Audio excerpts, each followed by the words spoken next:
Hey, welcome back to my YouTube channel Scary Saturday Nights। अब तक आपने देखा पुनीत अपनी फैमिली के साथ एक घर में शिफ्ट हो जाता है, लेकिन घर लेने से पहले उसने किसी भी बड़े से सलाह मशवरा नहीं ली थी। घर में रहने के बाद उसकी बीवी को अजीब और गरीब आवाज़ें सुनाई देने लगी थी और बेसमेंट में कोई उसे बुलाता है। वो बेसमेंट में जाती है तो वहाँ एक बूढ़ी औरत होती है। वो जैसे ही पीछे मुड़ती है वो गायब भी हो जाती है। अब वो इस बारे में सोच ही रही होती है, इतने में ही बाहर से सास ससुर की आवाज़ आती है। जैसे ही वो दरवाज़ा खोलने को होती है उसका फ़ोन बज उठता है। वो फ़ोन उसकी सास का ही होता है। वो देखती है बाहर उसकी सास के पास कोई भी फ़ोन नहीं है। वो घबरा जाती है और डरते हुए वो फ़ोन उठा लेती है। तो चलिए रेडी हो जाओ इस कहानी को मेरे साथ यानी कि साक्षी के साथ सुनने के लिए। साथ ही दोस्तों, अगर आपको ऐसी रोमांचक डरावनी कहानी सुनने का शौक है तो हमारे चैनल को सब्सक्राइब कर लीजिए और सुनते रहिए ऐसी ही डरावनी कहानियाँ। मैं ऐसी ही कहानियाँ लाती रहूँगी। अब आगे फ़ोन उठाते ही उसे उसकी सास की आवाज़ आती है। वो सचमुच कॉल पर उसकी सास ही बोल रही थी। सास बताती है कि पुनीत के पापा गिर गए थे, जिस वजह से उनको चोट आई है। वो उनको लेकर हॉस्पिटल जा रही है और उन्होंने पुनीत को भी कॉल करके वहाँ बुला लिया। इस वजह से वो थोड़ा लेट हो सकते हैं। ये सुनकर रिया के पैर तले से ज़मीन खिसक गई। रिया के मुंह से एक शब्द नहीं निकला। वो समझ गई बाहर जो है वो उसके सास ससुर नहीं बल्कि कोई छलावा है। उसने तुरंत पुनीत को कॉल की, लेकिन कॉल पर छलावा ही बोल रहा था। वो बोला, घर आए मेहमानों को बाहर ही खड़ा रखोगी, दरवाज़ा नहीं खोलोगी। ये सुनकर रिया के पसीने छूट गए और तभी शीशे का दरवाज़ा टूट गया और एक काला धुआं रिया के अंदर प्रवेश कर गया। साथ ही वो बेहोश हो गई। इसके बाद जब बच्चे स्कूल से घर लौटे तो उन्हें अपनी माँ को उठाया। रिया पहले से काफ़ी ज़्यादा भारी लग रही थी। बच्चों ने फ़ौरन एम्बुलेंस को कॉल किया। अब रिया हॉस्पिटल में थी। बच्चों ने कॉल करके अपने पापा को भी वहाँ बुला लिया था। अब रिया के सारे टेस्ट किए गए, लेकिन हैरानी की बात ये थी सारी रिपोर्ट नॉर्मल थी। डॉक्टर ने तब पुनीत को अपने पास बुलाया और कहा, पुनीत, तुम्हारी वाइफ स्ट्रेस बहुत ज़्यादा ले रही है, अब इनका थोड़ा ज़्यादा ध्यान रखो। और फिर सब घर आ गए। इन सब के बाद रिया में काफ़ी बदलाव था और वो बदलाव सही नहीं था। वो अजीब अजीब हरकतें करने लगी। कभी बच्चों पर गुस्सा करने लगती तो कभी सास ससुर से उल्टा बोलती, कभी उल्टा चलती तो कभी दीवारों पर रेंगती और कभी कभी वो अपने लंबे नाखूनों से दीवारों को और फर्श को खुरचने लगती। यह सब देख बच्चे, सास ससुर अब कमरे में ही रहने लगे थे, लेकिन इन सब के बारे में पुनीत को कुछ नहीं पता था। घर वालों ने जब पुनीत को सब बताया तो उसने विश्वास नहीं किया, क्योंकि जब पुनीत घर पे होता था तब रिया बिल्कुल ठीक होती थी। इसलिए पुनीत ने गुस्से से कहा, अगर कुछ ऐसा होता तो क्या मुझे दिखाई नहीं देता? क्या बकवास कर रहे हो सब? अब रिया का ये काम रोज़ का हो गया। जब पुनीत घर होता तो वो बिल्कुल ठीक होती, लेकिन पुनीत के जाने के बाद फिर वही अजीब हरकतें शुरू कर देती। लेकिन एक दिन पुनीत ने देखा रिया काफ़ी कमज़ोर होती जा रही है। उसने सोचा शायद घर वाले सही बोल रहे हों। उसने रिया पर नज़र रखनी शुरू कर दी। अब घर पर सब सो चुके थे, रिया भी और उसके बच्चे भी। अब पुनीत सिर्फ सोने का नाटक कर रहा था। रात के 2 बजे रिया उठी और रूम से बाहर आ गई। पुनीत ने सोचा इस वक्त वो बाहर क्यों जा रही है, क्योंकि पानी रूम में ही रखा था और वॉशरूम तो रूम से अटैच्ड है, तो वो बाहर गई क्यों?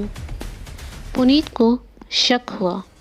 वह रिया का पीछा करने लगा। रिया बेसमेंट की तरफ जा रही थी। पुनीत छुपकर सब देख रहा था। रिया बेसमेंट के अंदर चली गई। पुनीत ने भी ठान रखी थी कि उसे आज पता करना है कि आखिर यहाँ चल क्या रहा है।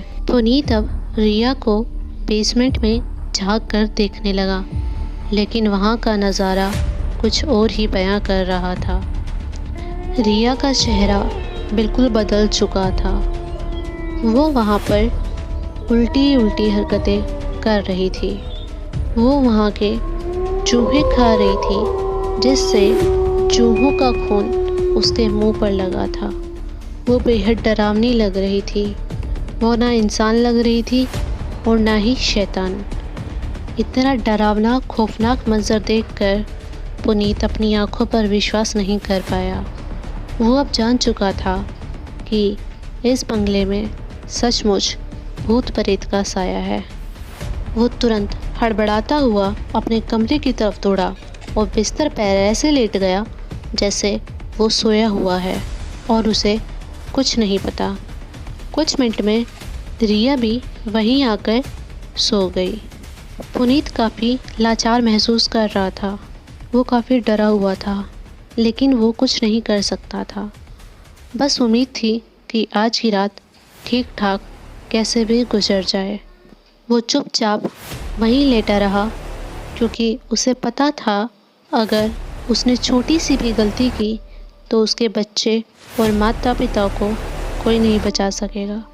वो सिर्फ सुबह होने का इंतज़ार कर रहा था। वह पूरी रात नहीं सो पाया।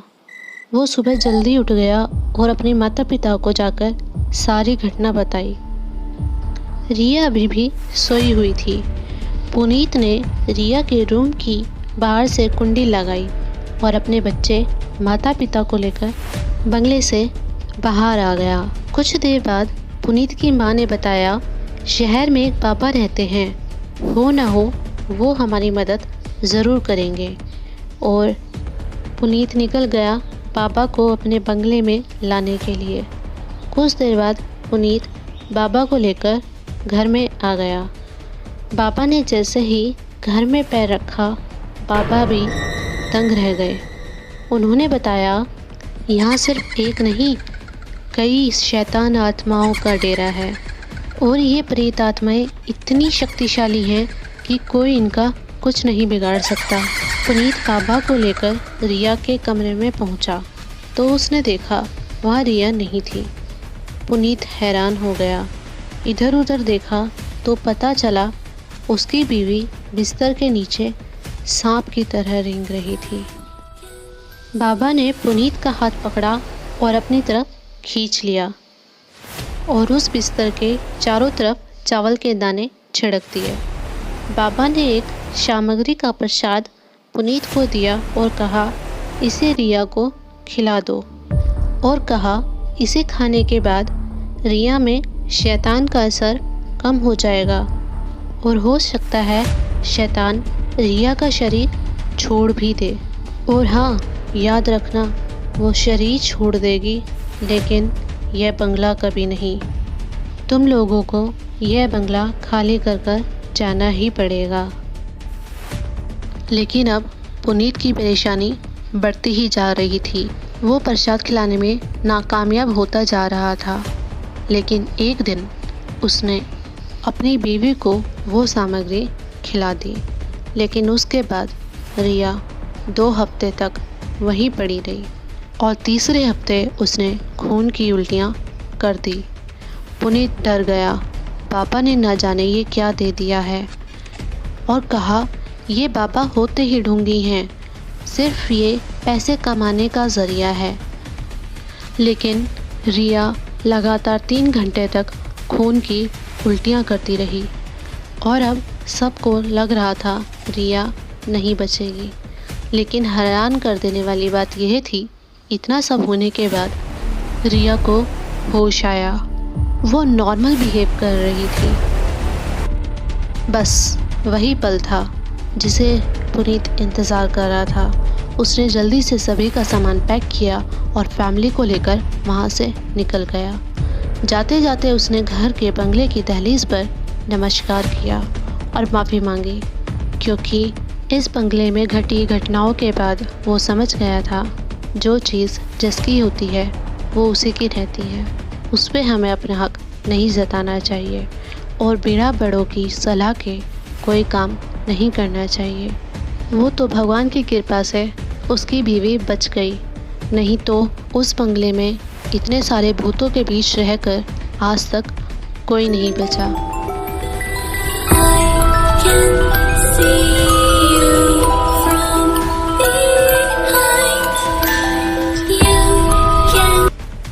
तो कैसी लगी आपको वीडियो, कमेंट करके ज़रूर बताएं। लाइक कीजिए, शेयर करें और सब्सक्राइब कर लो हमारा चैनल। प्रेस बेल आइकन करना ना भूलें ताकि हर सैटरडे आपको हमारी स्टोरी की अपडेट मिलती रहे।